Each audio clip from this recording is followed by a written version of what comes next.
this is actually going to be a tutorial. A couple weeks, actually a couple months ago, I had some Nike SB Crawfish that I made some custom insoles for. A lot of people have been asking me how I made them, so this is just going to be a quick short tutorial on how I made those insoles. So first I started with some blank insole, and here I got my vision from. I figured since the shoes were actually crawfish themed, that I would go with an authentic Louisiana type design. So this is kind of where I got the design idea from. First thing I did was I took each insole and drew them on a piece of blank paper.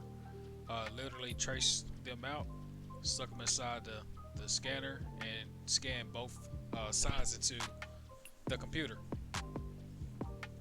After I did the outline of each insole, I did one for the left insole and one for the right insole, then put it inside the scanner and then just scanned it to my computer.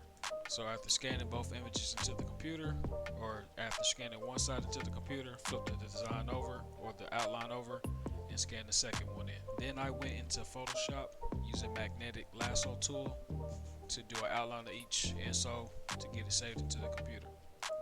I got both images into Photoshop using the magnetic lasso tool. So this is what I came up with. So the first left insole, so here I got both insoles inside Photoshop, and then this is where I'm going to use the Louisiana crawfish background as my overlay, and create a clipping mask inside Photoshop.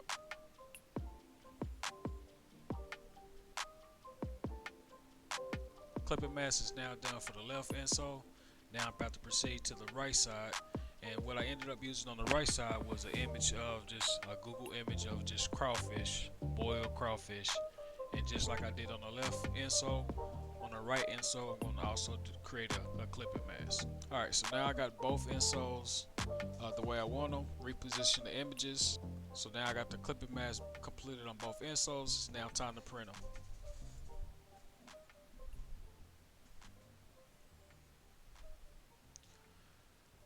Now this is done with Sublimation ink. This is not done with standard regular ink, so this will not work with standard regular ink. There's specific ink that has to be used for this, and what I use here is Sublimation ink. Also, can't be done on standard paper. This is actually Sublimation paper. The sheets that I ended up using for this is 13 by 19. My heat resistant tape. I'm going to tape the insoles onto each image. Left sole to the left image, left insole to the left image, right insole to the right image, and I'm just holding them in place using heat resistive tape. It's time to press 400 degrees for 60 seconds, and we're done with the press. Remove the sublimation paper. And this is the results that we got.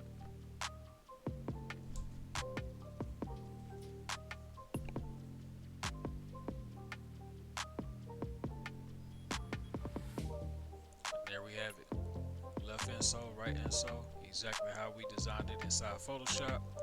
Colors came out pretty much identical. And then here's the finished product. I want to thank y'all for tuning in. Please subscribe to the channel, like the video, share the video, recommend it to your friends, your family. This is something that I did a long time ago. Like I said, so there's a lot of people asking me how I did it. I have no issues at all showing someone how to do the same thing. I mean, there's more than enough knowledge to go around. This is just how I do it. There's really no correct way of doing it. There's different ways that different types of software you can use. You don't necessarily have to use Photoshop. You can use all types of software. This is just the easiest way that I know how to do it, quickest way for me to do it. I plan on doing some more tutorials like this in the future. Also, I got a big giveaway coming in at 1,000 subscribers. So again, please like the video, share the content, subscribe, tell your friends, and just give me your comments. You know, I respect any type of criticism, so go ahead. All right, y'all. Thanks again. Appreciate y'all.